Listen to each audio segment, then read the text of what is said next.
एर'प्लेननि माबोरै पाइलट जानो हायो, मा स्ट्रिमाव फरायनाय जानांगौ, बेसेबां रां खरसा जायो, पाइलट जानो थाखाय बबेयाव मा सोलोंथाइ लायो, बेफोर गासैनिबो सोमोन्दै मिथिनो थाखाय नोंथांमोना बे भिडिअखौ जोबजासिम नायलां। बे भिडिअआ बैसोरनि थाखाय जायफोर पाइलट जानो गोसो एबा जायफोर फरायसाया एर'प्लेन एबा बिरग्रा दिङानि पाइलट जानो गोसो, बे भिडिअआ बिथांमोननि थाखाय।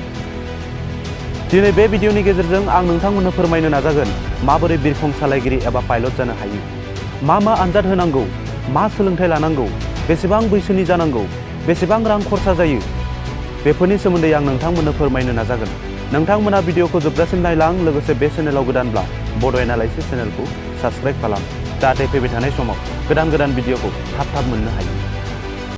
गोबां फरायसाफोरा पाइलट जानायनि सिमां थायो।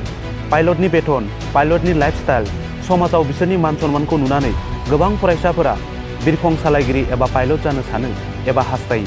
नाथाय बिसोरनि गेजेराव गोबाङानो मिथियादि माबोरै पाइलट जानो हायो।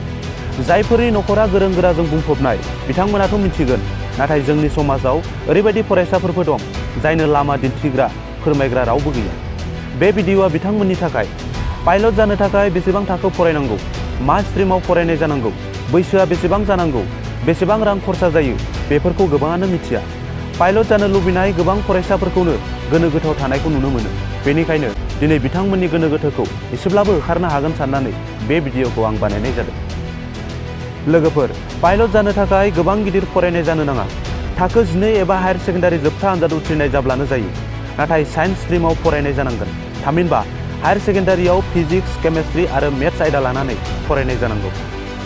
पाइलट जानो थाखाय सासे सुबुं एबा बिजाथिया देहायारियै राफोद एबा जेबो बेराम आजार एबा लोरबांथि गैयै जानांगौ। पाइलट जानो थाखाय गिबियाव मेडिकेल 2 टेस्ट खालामनांगौ जायो। DGCA थामहिनबा डाइरेक्टरेट जेनेरेल अफ सिभिल एभिएसनआ थि खालामखाना होनाय एबा सायख'ना होनाय डक्टरजों मेडिकेल 2 टेस्टखौ खालामनांगोन। मेडिकेल 2 टेस्टनि थाखाय DGCA नि वेबसाइटआवनो एप्लाइ खालामनो हायो। मेडिकेल 2 टेस्टनि रिजाल्टआ प्राय 1 दाननि उनाव ओंखारो। बेनि उनाव फिन क्लास 1 मेडिकेल टेस्ट खालामनांगौ। बे क्लास 1 मेडिकेल टेस्टआव मोजां रिजाल्ट फैयोब्लासो पाइलट जानो हानायनि उदायथि एबा गनायथिखौ मोनो। नाथाय मेडिकेल क्लास 2 टेस्ट आरो मेडिकेल क्लास 1 टेस्टआ मा? लोगोफोर, मेडिकेल 2 टेस्टआ जाबाय जोंनि देहायाव माबाफोर बेराम आजार दं नामा, गोसोआरि मेलेमारि माबाफोर बेराम दं नामा, पाइलटनि थाखाय फिट नंगौना नङा, बेखौ सरासनस्रा नायनाय एबा टेस्ट खालामनाय। क्लास 1 मेडिकेल टेस्टआबो एखेयानो, नाथाय बेयावहाय जर'खायै आनजाद नायनाय जायो, जेरै x-ray, ultrasound, vision test, eye test, urine test, ECG, blood test, sugar test बायदि टेस्ट खालामनाय जायो। आसामाव क्लास 1 मेडिकेल टेस्ट आरो क्लास 2 मेडिकेल टेस्टनि थाखाय DGCA थि खालामखाना होनाय डक्टरा जरहाटआव दङ। 2023 मायथाइनि डिसेम्बर दाननि आपडेट बादिब्ला DGCA फोसावनाय आसामनि क्लास 1 आरो क्लास 2 मेडिकेल टेस्ट खालामग्रा डक्टरा जादों doctor Juhi बरग'हाइ। Medical test 1 clear जानायनि उनाव सासे बिजाथिया थोंजोङै फ्लाइं स्कुल एबा फ्लाइं क्लाबाव जयेन जानो हायो, जेराव एर'प्लेन एबा बिरखं बिरहोनायनि एबा पाइलटनि माखासे सोलोंथाइ होनाय, आनजाद लानायजों लोगोसे एर'प्लेनखौ प्रेक्टिकेलि बिरहोनो फोरोङो। बेनि गेजेरजों सासे बिजाथिनो गुबुन रोखोमनि लाइसेन्स होलांबाय थानाय जायो, जेरै SPL, student pilot licence, private pilot licence PPL, commercial pilot licence CPL बायदि। गुबुन रोखोमनि पेसेन्जार एर'प्लेन एबा दावबायारि सुबुं मुवा बेसाद लांलाय लाबोलाय खालामग्रा एर'प्लेननि पाइलट जानो थाखाय सासे बिजाथिनो कमार्शियेल पाइलट लाइसेन्स थामहिनबा CPL नि गोनांथि जायो।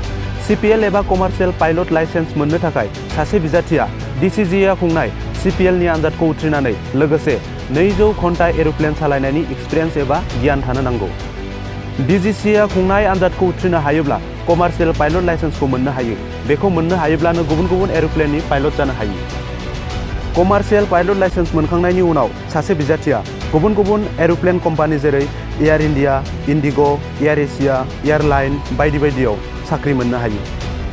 पाइलट कर्स एबा ट्रेनिंनि फिसनि बाथ्रा बुङोब्ला गोबां पाइलटफोरा फोरमायनाय बादिब्ला कमार्शियेल पाइलट लाइसेन्स मोननाय समसिमहालागै 20-30 लाख खरसा जायो।